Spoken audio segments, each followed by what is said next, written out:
Yep.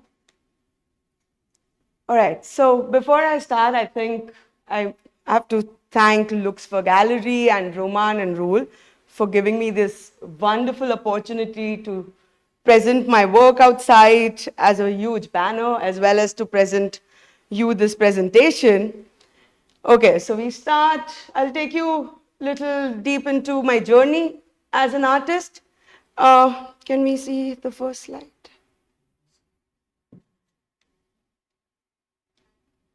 So I'm an artist from India, and I'm born in Bombay, of Mumbai, and I did my high school in Bombay.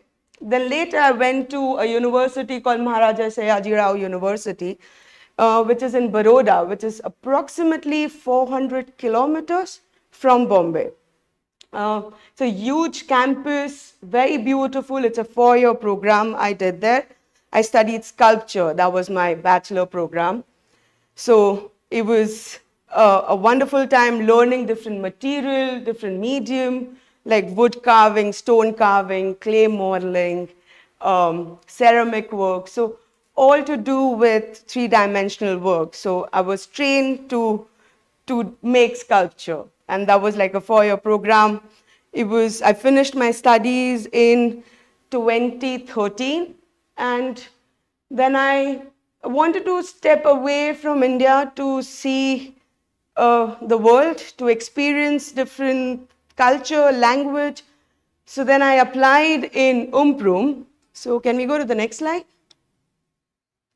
Anyways, so I applied in Umprum. I came here to do my master's, and I was in the studio with E.G. David and Milan Salak, was called Intermedia Studio. So I was here for 2 years doing my master's. I think the whole experience was just brilliant for me, because I come from a country, or more than a country, I come from a city where there are 12.5 million people living, and for me it's a small town. Like when I compare it, Prague was a small town in front of Bombay.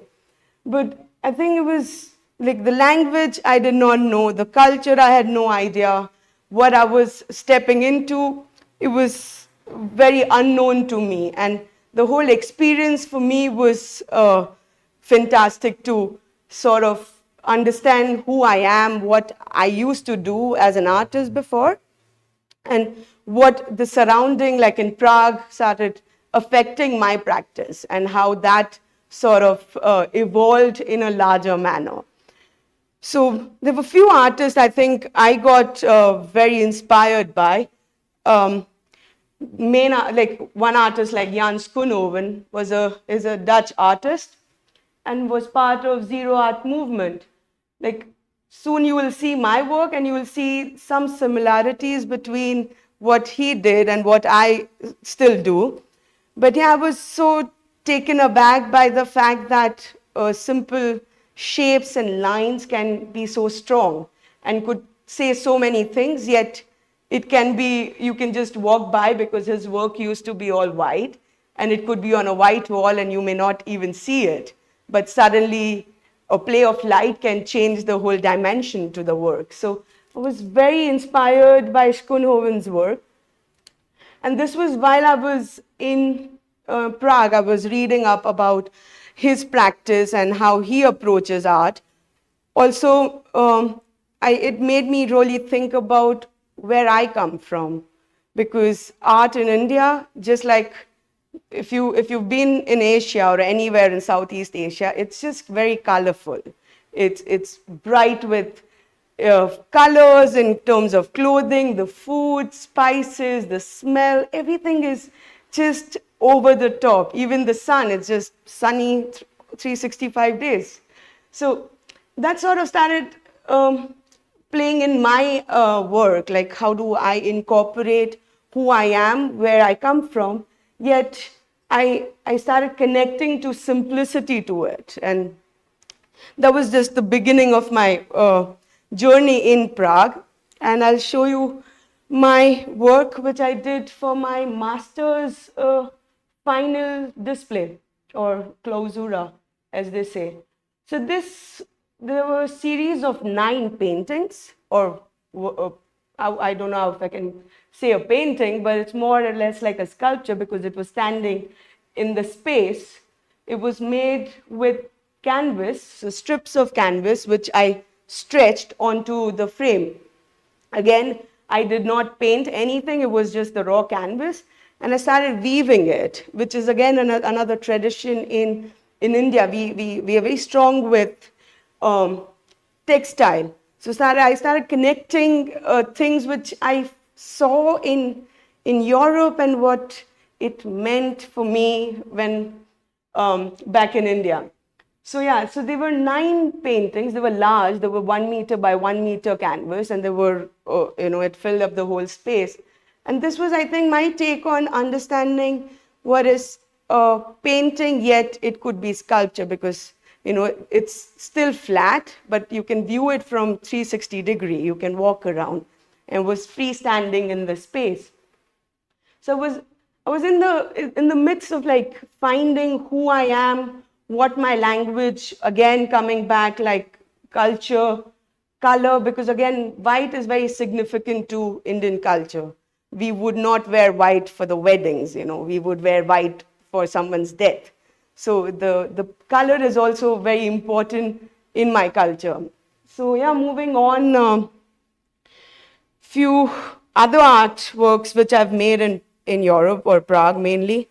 Same thing, it is canvas stretched on, um, can we move on? Yeah. Same thing, canvas stretched on frames. Now there are a few places where I have not stretched it, and these are hollow spaces where the wall is, you can see the wall from the little tiny windows. Same in that one. So you see, like I've restricted my colors. It's always like black, white. Gray generally happens with the shadow. Again, weaving layers, those were something, I think it came from my country, like layering things, or because even the food what we eat is layered with spices, or the language what we speak has like a layers of so many meanings, yet it just sounds poetic. I don't know if you've heard any Indian language. But I think they were like sort of influence from both. Like again, the grids. I mean, I always associate grids with Europe. I think I felt more connected to the grids here on the pavement, the blocks on the sidewalk, or like the buildings. It's so structured. And if you go to any Asian country, it's just full-blown chaos on your face. So I think, like the play of, West and East for me was what I was playing here. Can we? So yeah, a few other works where I've, like in this, I have, exposed the wood behind, where I wanted to show like what material it's used. I didn't want it to layer it up, wanted some negative space, because now what you see here is the wall. So they're like, positive, negative, which I think it's a lot comes from my background with sculpture, that you're always thinking about freestanding sculpture and you're thinking about the space around it. So yeah, I mean, I think this was where I think I was transforming from making very rigid to soon what you will see later, a very fragile work. So yeah, even here I started playing with more light and shadow, and I saw like sunlight coming, and I like, oh, this started casting some beautiful shadow onto the wall. So yeah, I was putting up a show in Czech Republic somewhere. Yeah, so that's the work from there. The few other artists I was very interested while I was here. One is Nasreen Mohammadi, Indian artist. Again, I think it comes from the fact that India, we do have a tradition of a simple art form, comes from tantric art, if you've heard of, where they simplify very complex human psychology or into like precise line drawings. And I was reading while I was in Prague, I was reading what's going on in India and where any artist working in a similar language. So yeah, she was again inspired by architecture. Her lines were strong, like you see her, she draws on paper with like simple lines with ink, but there's a lot of depth in it. It feels like an blueprint for something, or a photo of something. So I started reading about her and artist Zarina Hashmi. I think her artwork, I think, was more influenced on my work than any other artist, because she worked with paper only most of the time. She made sculpture, but for her, this topic always remained home and border, because she came from Pakistan, one of the neighboring country, and we've always had a conflict. India, Pakistan, we still have a conflict. And her, her sense of belonging, where like you come from Pakistan, she migrated to India during the partition, and that that sense of belonging is where I think I found some connection there, because when I was in Prague, I felt I was somehow connected to the system here, the way I lived here. But again, my connection to India was stronger because I was born there. I have knowledge about my culture, the religion, the food. So I think, yeah, one was that, and again, coming back that paper, which I think you will see in the next slide, is that paper I work with.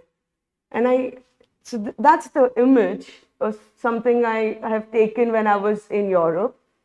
And then I created a work. Again, these are all done with paper, strips of paper, ink, and now as you've seen the previous one, you see these empty spaces, and these spaces are hollow. So the light can pass through and then it casts shadow.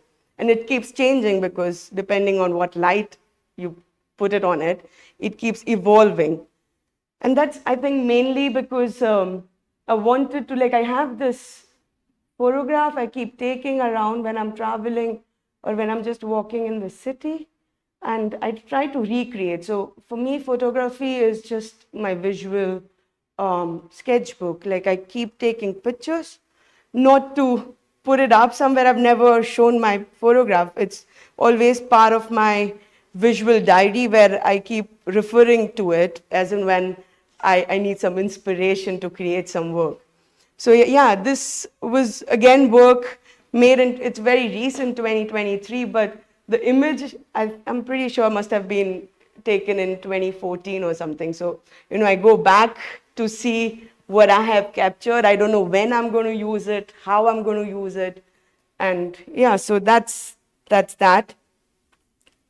So now I think you can see, like in the previous one, you see that I'm moving from canvas to paper.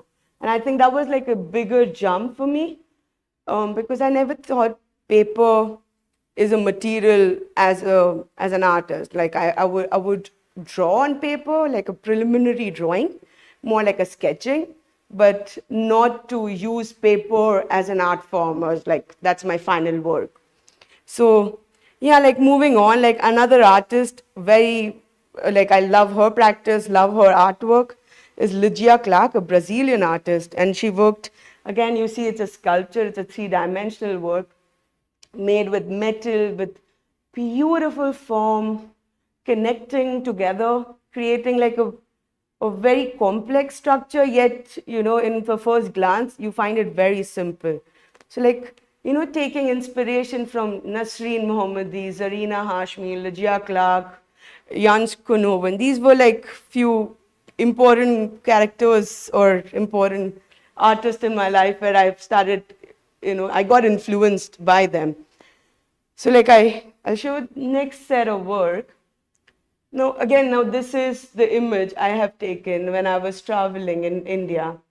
And this is the artwork. Again, this is on paper. And it's thread. And there are these beautiful shadows which are casting on it. So my work now has developed to the point that I want to play more with paper. Again, paper for me is like a skin, human skin. So if, like if you get hurt, you get a scratch, you get a mark, same as paper. If you tear the paper, you can't join it back. You can't make it the way it was. Nor if you fold it and you open it, the line always remain. So those were the things I wanted to, like I keep playing with. I keep experimenting with how fold and how thread together with paper can work. Because both the material are quite fragile. Like paper is so easy to fold, easy to tear. Same thread, when you just keep it on the table or just keep it like that, it's just so, organic. But when you stretch and when you put some tension to it, it just creates this beautiful, straight, strong lines. So yeah, that's this work. Moving on, the next set of work, again, very similar. You see this, can you go? Yeah. Same thing. It's paper, this is the folded paper with threads going up. So the threads are the one which is holding the paper in its form. So now again, it's a paper, it's a flat thing, but it comes out. So there is some trace of what I studied, which is sculpture. I have a soft corner to go back to doing three-dimensional work, but there is some, I think, which I learned when I was in Prague, where space and material was then becoming a very important thing for me, because I moved back from Prague in 2017 after I finished my master's, and I realized that, I mean, here you have huge spaces.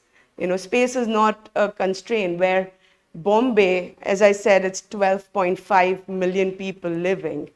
So space is a bigger problem. So we have a smaller houses, everything is like compact. I think it goes everywhere in Southeast Asia. And so I also wanted to incorporate where I was and what I was feeling. Again, if you see, it's all white, it's all lines. Lines are made with thread. And so much I see outside when I get out of my studio, look around, like city is chaotic, but it's a beautiful chaos. There is a harmony in that chaos, though there are like so many people, but things just somehow work. It just somehow complement each other. There is structure, yet there is a chaos. And I wanted to use that similar feeling, and that's what I do in my practice. Like my works are generally very small. I mean, if you see, there's just 30 centimeter by 30 centimeter each work, which is not a big work. But also it gives me control over what I am making, because it's just this on my table. I know what I'm creating. I know how much I can pull something, push something. So it's also the fact that city is so chaotic that you want to come back home and go into your shell. And for me, this is meditation. For me, this is I mean, there's so many religion. I can't say it's my religion, but in a way, for me, this is my religion. This is what I feel connected to it, and my language of expressing what I see around in my surroundings. So it's more or less lot of inspiration from buildings and those big electricity wires, which is very common. It's always hanging around. It's never concealed. It's not underground, but it's above ground. And it's creating a web. And then when you see people from your high-rise building, it's just like people are just moving around. It's something like a bird seeing on the land, like humans are just going in a circle. It's something like that. So like nullifying what I see outside is for me a sense of meditation. Again, it says rain roof. If you know, we have 3 months of crazy rains, like it's called monsoon season. So this is mainly where I got very inspired by this blue flex plastic thing they cover over the roof, because it rains so much that they want to cover the buildings. And you will find that everywhere. I mean, I wish I could have put a photo of what I'm trying to explain. But yeah, there's this grids and structure. So this is again on paper, and there is cotton thread. It's a 3-dimensional, so you can see like shadows appearing. So now, I mean, if you see, there is like a continuous, maybe a sense of evolving structure and 3-dimensional manner. Though I find it very organic, how much ever I try to control the thread, it just somehow not always work the way I want to, and it just does its own thing, which again gives me, like I defeat in front of the material. Like I have to give up that it's okay, you can't have things in your power. Like you learn from uh, trying to experiment and manipulate the material, but yeah, it somehow just does its own thing. Can we move on to the next one? Yeah, very similar. Again, the same thing, thread, uh, paper, grids. Grids, again, it's for me, it's the structure which it gives me. It gives me the base on which I want to start my work on. Also, the fact that we do have a grid in it. I mean, there's always power grid and you know internet grid or whatever. There's so many invisible grid, and we live in a grid. Everything is structured, but there is this sense where I feel we are in the grid, yet we are chaotic in India, and we are trying to maneuver through it. So with the same idea, I make these. I call it a drawing. I wouldn't call this a sculpture, but it's more like a relief. I do it with paper again, thread, work with the grid, and it's also like a spine to my work, like these lines, the folded papers. So these are folded papers. So it creates the spine which I can fold through, I can pull through, I can give that shape and that three-dimensionality to the work. Can we? Yeah, yeah, let's see this video.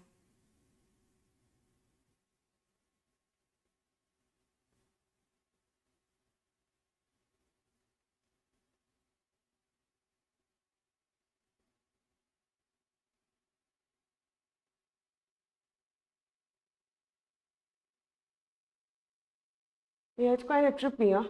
But yeah, this is what I do when I'm in the studio. Like I'm playing with my own work. Like there's never a set rules in a way. Like I know what I want to create, but I also want to play with it. I want to see how that work can evolve through light.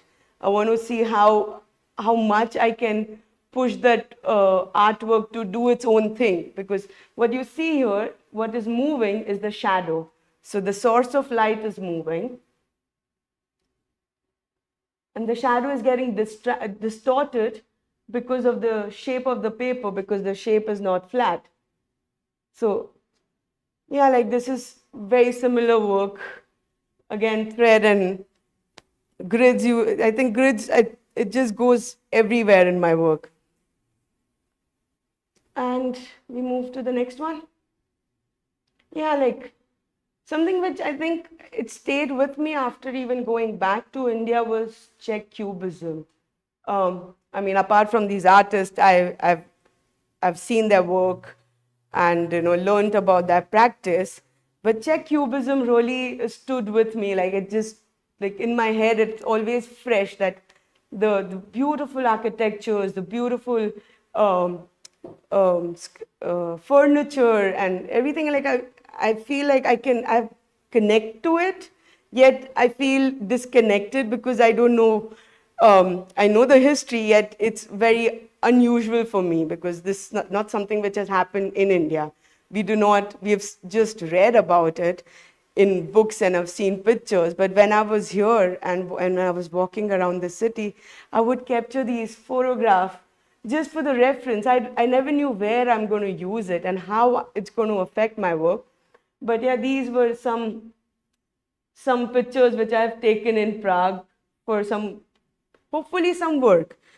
But yeah, moving on, I'll show you the work which I thought I got inspired, but I don't know. Again, this is thread. It's more or less like a freestanding sculpture with um, paper on it, and the shadows are getting distorted because of the fold of the paper, and it gives another dimension to the work. And I think that's something I thrive for. I want to achieve that as much as I can because for me it's an unknown territory. I don't know how the two material would react with each other, and that's my driving force. Like I want to know, I want to push the material because paper, again, as I said, very fragile. You don't know how it's going to turn out. So folding paper is fun. It's origami also, like in it's part of, it's so much happening with origami.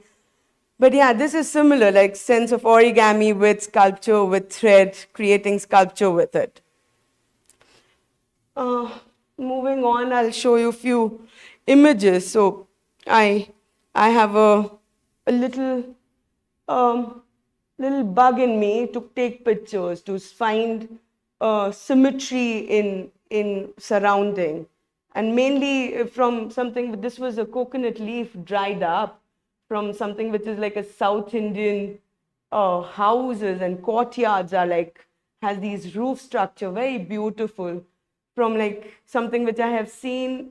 I don't know if maybe this could be one of the railway station in Europe. But yeah, things which I have seen it in when I'm traveling or when I'm just walking around in the city, and I keep taking these pictures, not to ever, not in the mind to display or like exhibit it, but it's always as part of my visual sketchbook. That's something I keep referring it as in when I feel like, I'm running out of inspiration, some ideas. So yeah, that's how I travel. Like if I've traveled somewhere, I go back, look for some more ideas where I can use something I have seen somewhere. I may have missed it. So yeah, very quick, I'll show you, yeah, my sketchbooks, which which are more structured.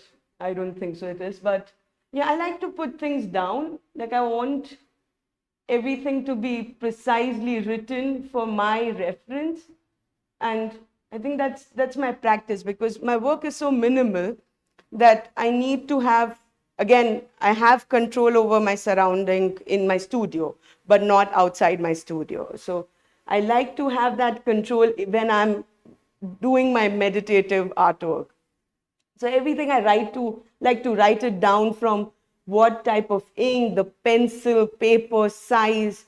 Also, I think I have this notion that someday, if it could be blown into a larger scale, it can be done. And there is a possibility to do that. So it's a very rough drawing. I do not make this very extravagant drawing with full detail, but there's detail with words. Like I know how many lines.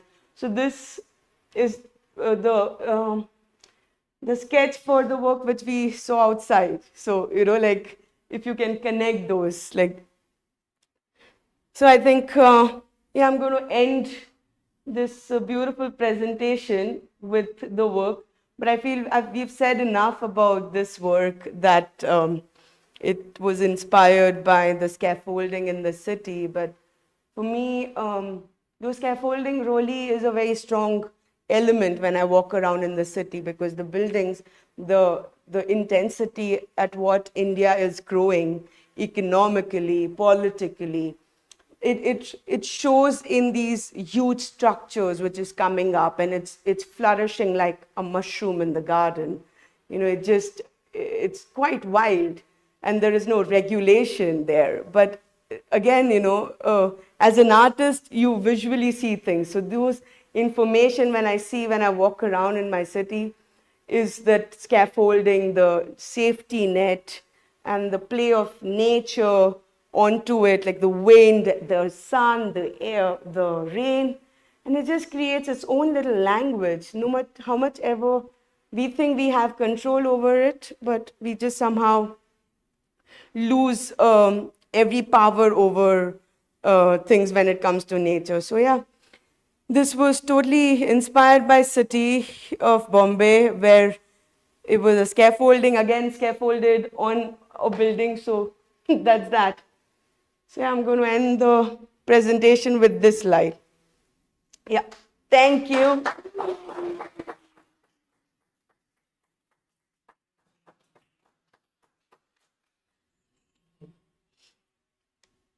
Super. Are we taking questions? No?